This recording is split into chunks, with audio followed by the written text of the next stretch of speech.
growing very fast with a population of about 13.2 million people. GDP about $13.3 billion. And it has been growing in the north of 7.5% for the last 10 years. So speaking about the challenges and the growth prospects, yes, we've been there and we still believe we're there. But more importantly, that growth has to be inclusive and has to be sustainable. And one of the best tests that you can ever perform is to pass the ratings of the international rating companies. We are rated B positive by both Fitch and SP rating agencies. So that provides assurance that whatever growth we're investing in is not good, only good, but is also sustainable in the near future. The incredible story about Rwanda's growth, where is it coming from? One, the sustainable growth that we've been registering year in, year out is more built in terms of the structure of the economy. One is not different from other African countries in terms of the demographics. We have a very young population where we have 70% of the population being below age of 30. So what does that mean to the investor? That's a market, that's a workforce, and hence an opportunity to tap into. The other key element about Rwanda that we need also to highlight very importantly is the level of risk. This can be defined in so many parameters. One, in terms of security, we are ranked number 5 country to walk all the night worldwide without any incident. 2, in terms of debt levels, our debt levels are moderate and very manageable, hence stable currency. So we've registered a very strong macroeconomic fundamentals in terms of economic management. And that provides the assurance to the investors that when you come and invest, you're not going to get shocks in terms of business plans that are changing every now and then. But where does that come from? Rwanda has embarked on a more business-friendly environment. And that has put us on the scale in terms of ranking to be number 2 in doing business within Africa. So that provides strong governance and transparent government. But more importantly, having a consistent dialogue with the private sector to ensure that the policies that we are putting in place are business-friendly, and in the event that there are any shocks, we have a chance to discuss in real time and address those challenges. Another key pillar that has really put us where we are today is the geographical location where we sit in terms of geographical location, sitting within the Eastern Central Africa region. We've embarked on a strong positioning in terms of being a hub for meetings, conferences, and entertainment. So when you look at our journey in terms of tourism, we are attracting big tourism events, we are attracting conferences, and that is again shining in terms of the geographical location with our airline that is really moving across Africa and beyond. But more importantly, the chance of being bilingual, using French, English, that creates an environment where the meetings can take place easily in Rwanda. Last but not least, on that front, also the ICT. ICT has been a very key enabler in our development agenda. Today, we have 95% broadband coverage countrywide. That speaks volumes. Yes, we've now covered a lot of ground in terms of government. We're just now trying to get into how we stimulate that into utilization. And that's an investment opportunity for investors in the room to tap into. Do we have a market? Yes, we do have a market. Again, I go back to the geographical location.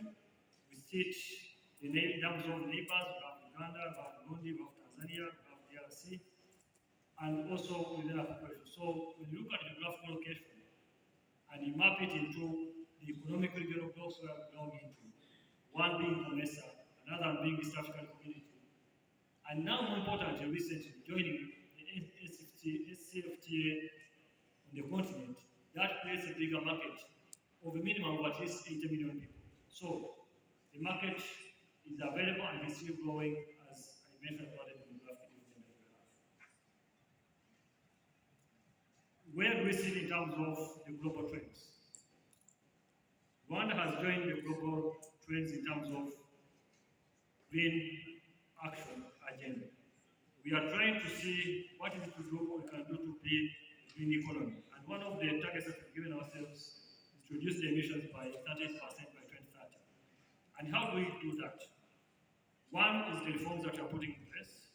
In Rwanda, you cannot easily see any plastic material in the country. That is forbidden with the manufacturing, with the importation.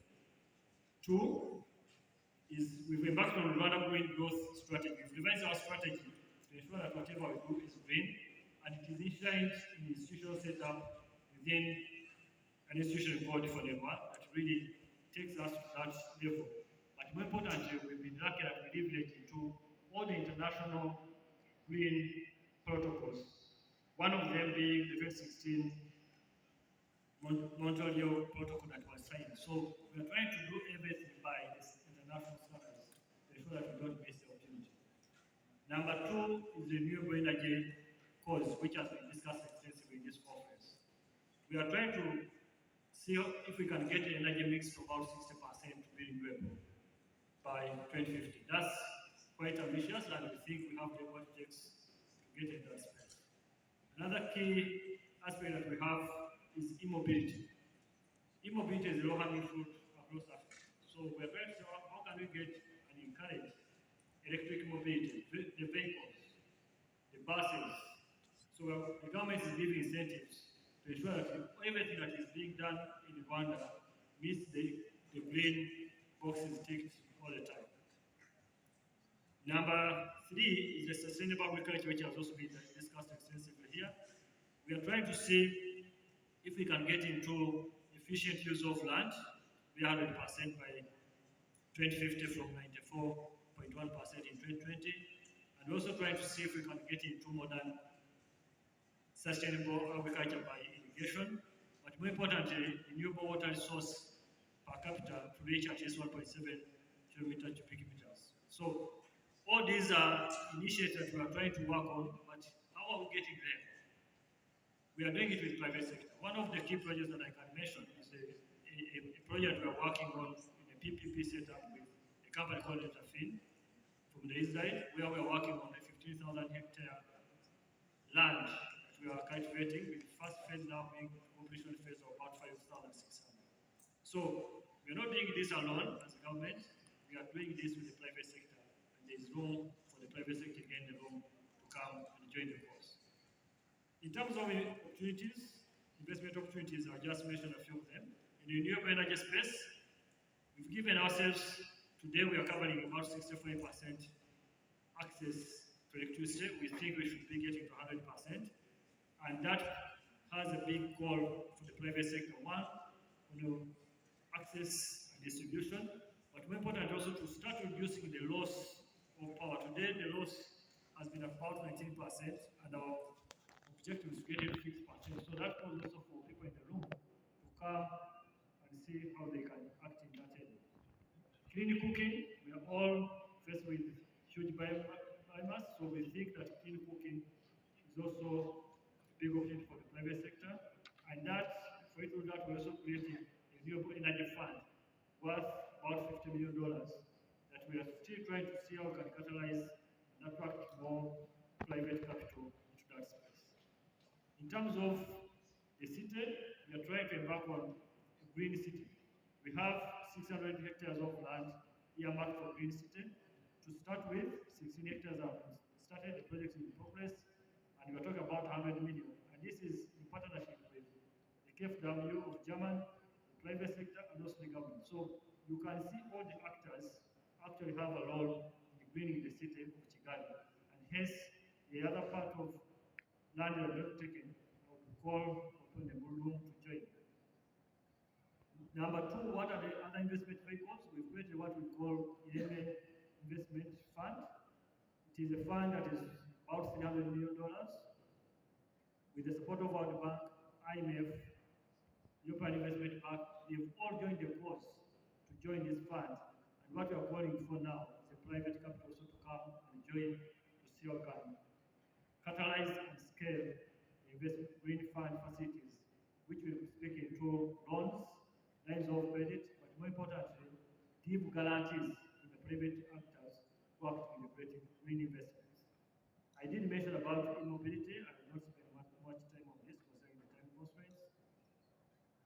Where do we sit also in terms of meat production? We have available land, like everybody in the continent.